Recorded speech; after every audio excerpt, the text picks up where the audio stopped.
Hi there, my name is Trinity, and we are going to be wrapping up my reading month of May.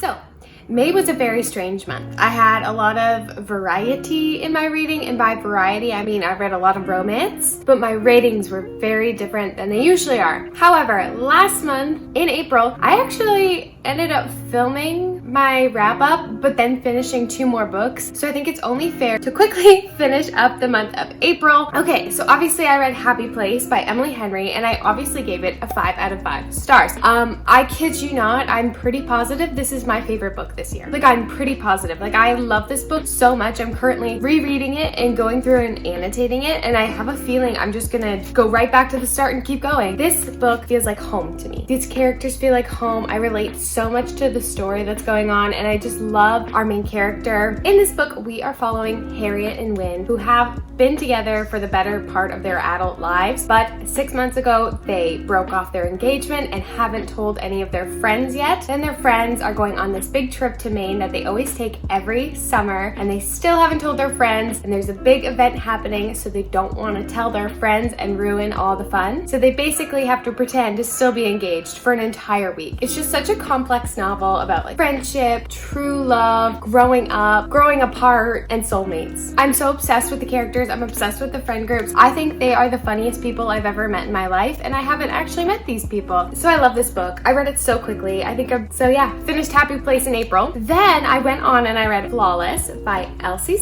which I rated a 4 out of 5 stars. The vibes in this book are everything. It's very Canadian, very ranch, very summery vibes. Oh my god. Speaking of which, we follow Summer and Rhett. Rhett is I think a professional bull rider, I'm pretty sure it is, and Summer is his manager's daughter, who is there to basically help him get out of trouble with the press and babysit him. I think the only thing that made this book a 4-star for me is just as their relationship developed, I feel like they got feelings for each other really quickly. I absolutely love the family. I love all the characters in this book, and we get to see them in the following books that are coming up, which I love so much. That was Flawless. I really love Flawless. I actually think about these books so often. Okay, now let's start on the books I actually read in the month of May. So let's start off with the first one I read, which following Flawless, I went right into Heartless because those vibes were immaculate. So we have Heartless by Elsie, the second book in the Chestnut Spring series. And I just want to say, I gave it a 4.5 out of 5 stars. I am obsessed with this book. Willa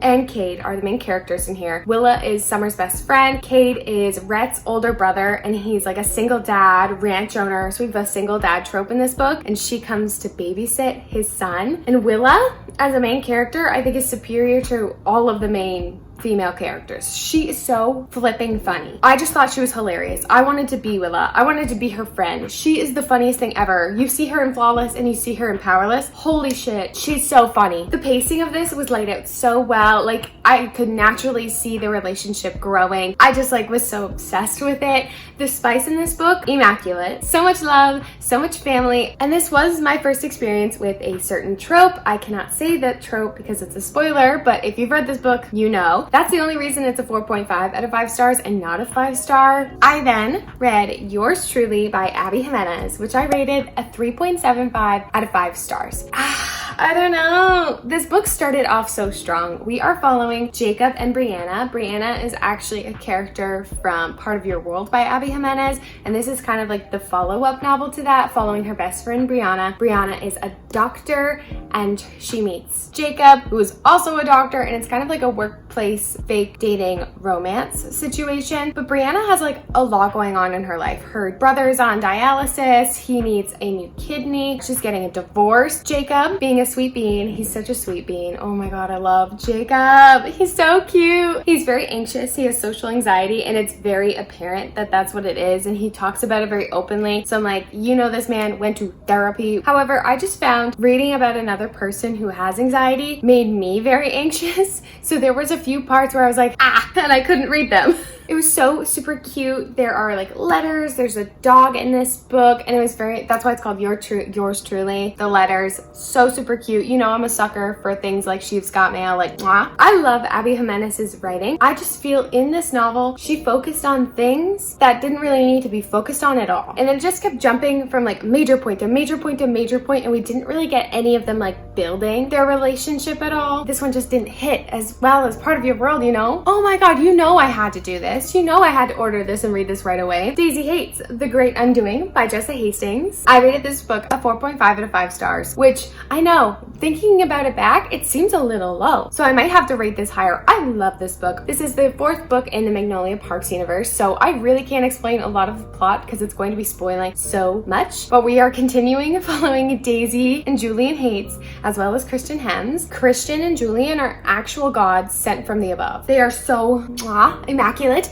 and I love them so much, and like this book was everything I wanted and more. I loved the plot, and I loved the vibes, and I loved the quotes, and I loved Hastings' writing, and I feel like now that I know I loved the 3rd and the 4th book way more than I loved the first 2, now I want to go back and I want to read the first 2 and reread the whole freaking thing so that I can annotate and go through all these beautiful quotes that are just like dropped down in front of my face. Like, oh my god. Anyway, 4.5 out of 5. Love this book. And then we decided to read a little bit of fantasy. So we read The Wicked King by Holly Black, the 2nd book in the Entangled with Fae series. This is the following to The Cruel Prince. The Cruel Prince is about a human named Jude who lives in this fairy world that she grew up in, and she's just trying to fit in. She wants to be a royal guard. There's a prince who is very mean, the Cruel Prince. Prince Carden, politics, fairies. That's all you really need to know. For the first one, there is enemies to lovers, but it's not like the main plot. There are so much political stuff in here, which I ate up. Those little enemies to lovers crumbs. I didn't tell you what I rated it. I rated this book a 4.5 out of 5 stars. I love this book. I love it. Jude, our main protagonist, has grown even more into a badass. She's so tough. She goes through so much in all of these books, and then she's just kind of like, okay, and moves on with her life. Like, she's so cool. Following The Wicked King, I went straight into The Queen of Nothing by Holly Black because I couldn't not. It left off at such a point where I was like, la gasp, I have to keep reading. I rated this book a 4.25 out of stars. So overall, I'd rate this series like a 4.45. Like, I don't know. I love this trilogy. It was so good. Again, I can't say too much about this book because of spoilers. I thought the plot in this one was immaculate. There was a little thing at the end where I felt like she just got rushed, so she couldn't really elaborate on the things she did. All I have to say is I'm so excited to read The Stolen Heir and continue in this world. I really hope we get to see Jude because I think out of all of my fantasy female characters, Jude has easily become one of my favorites. Like, she is so flipping cool. That's all I gotta say. Now we have Powerless by Elsie Silver. We are following Sloane and Jasper. In this 3rd novel, we are following Jasper, who is kind of like a brother to the Eaton brothers, but he's not actually their brother. He's like their friend. And then we have Sloane, who is the Eaton brothers' cousin, question mark? And it's their love story. It's very childhood friends to lovers. It's always been you. She is a ballerina and he is a hockey player. I loved how much of a slow burn this book was. Like, it took them so long to admit their feelings to each other, which, not even a spoiler, all slow burns are like that. Really good. Also, I do have to continue saying Willa is still my favorite character in this series. You get little snippets and bits of her in this novel. We also have them going on a road trip, which is like the forced proximity of it all. They're going to visit the baby sister, and then you meet her friend group, and I didn't even realize, but like the friend group that they meet is from her other series. I don't even remember the name of this series. I'll put it somewhere down there. I rated this book a 4.5 out of 5 stars. I absolutely love this series, and I cannot wait to continue on when Heartless comes out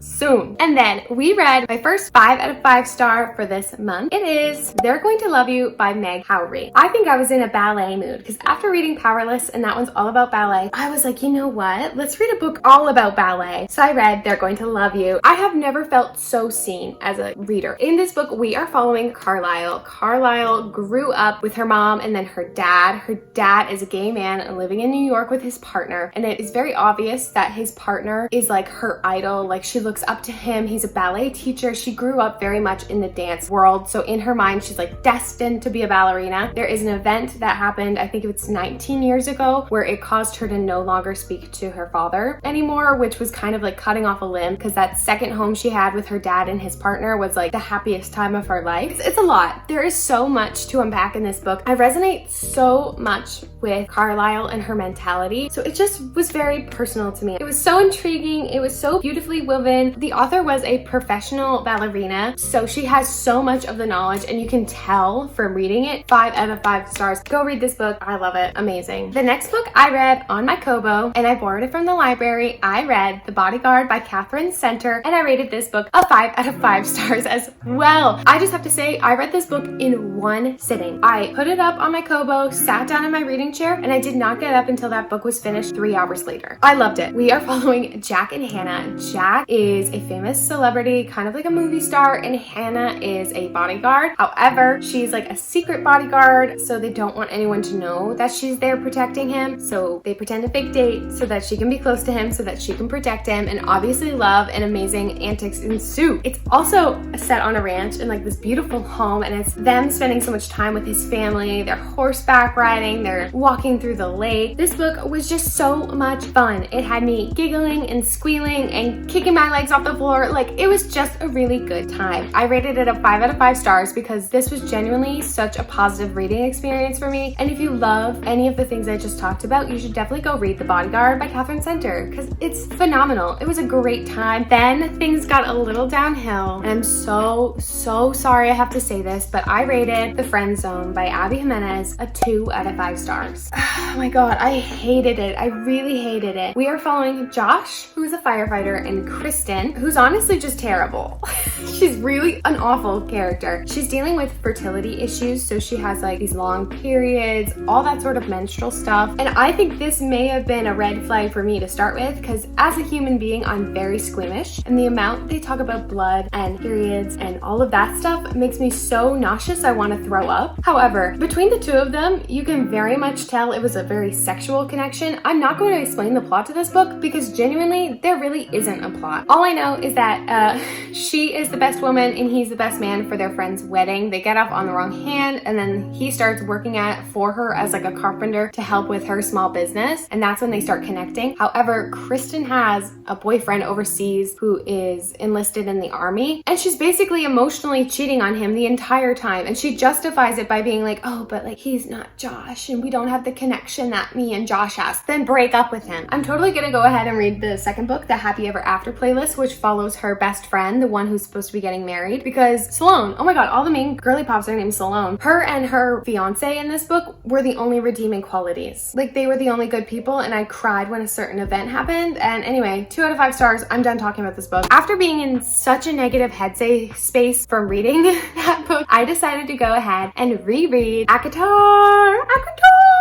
by Sarah J. Maas. Yes, I finally did it. I bought the beautiful new covers. I've only bought the first one, however. So I was reading and I was annotating and I was having the most positive, amazing experience being re-entered into this world. If you don't know what Acature is, where have you been? How have you even made it to my channel? Y'all are wild. Go read Acature. I started it off and I realized the start of it is kind of slow and it's kind of strange. And you read the beginning and you read the end and it feels like 2 entirely separate books. But the ending and that whole last chunk is amazing. 5 out of 5. We meet my favorite bae. We get to see him, and I'm so happy I've been reintroduced because now all I want to do is just go read more Acature forever. So this again, upon my reread, is again a 5 out of 5. I went ahead and I borrowed another book from my library. I read We Are Never Ever Getting Back Together by Sophie Gonzalez. I also read this in one sitting in a day. I think it's something about reading on my Kobo. It's just like so super quick and I love it. In this book, we are following Maya and Sky, who have one thing in common. They both dated this horrible man named Jordy. This is a young adult romance, so do not expect any spice or anything like that. However, both of them have been asked to go on this reality dating show called Second Chance Romance, kind of rekindle a romance with Jordy. However, Jordy is an awful person. Jordy cheated on Maya with Sky, and there's big miscommunication between the two of them, so they get off on the complete wrong foot, like they absolutely hate each other. Then, all of a sudden, they start falling in love. I rated this book a 3 out of 5 stars. Boy, oh boy, was this entertaining. It read like you're watching The Bachelor, and I love The Bachelor. I was mostly reading this book to see them get revenge on Jordy, because the whole point of this book is that they team up to get to the end so that they can deny him at the end and make him feel like a big doofus. This book was dual POV between Maya and Sky, and I'm gonna be so honest, I could not tell the difference between two of them. I'd get like halfway into a chapter and forget who was supposed to be narrating this part. All in all, this book was a big hoot and a half to read, and I enjoyed my time greatly. It was a great day of reading this book. It was so fun. The last and final book we're gonna talk about is the book I'm actually currently reading. I think I'm gonna finish it by the end of the month. I have like 2 more days to finish this book, so I think I'll be able to finish it. But I'm reading When in Rome by Sarah Adams. Currently, I'm enjoying it. I'm having a good time. It reads so fast and easy. I'm only 112 pages in, but we are following Amelia and Noah. Amelia is a actual famous pop star, but it's the one of us is famous trope, and she drives to the small town of Rome, Kentucky because she is sick and tired of her life. She's exhausted. She wants to eat what she wants to eat. She wants to freaking get out of Dodge and relax for 2 minutes. Like, she just wants to relax. Her car ends up actually breaking down on Noah's front yard, and Noah feels very obligated to help her. However, he's very grumpy, and he owns a pie shop, and he's like, not about it. He's like, I don't want to hear about your pretty princess pop stars. It's also very clear that he has some issues with women leaving him. So I think he's got some abandonment issues. Small town, grumpy, sunshine. We get all his sisters. It's so far a really good time, but I don't really have that much else to say about it because I have not yet finished this book. But when I do, I'll make sure to keep you updated and give you a little bye-bye. There we have it. The 12 books I read this May. Woo, I did it again. I think I need to slow down. Thank you guys so much for watching today's video.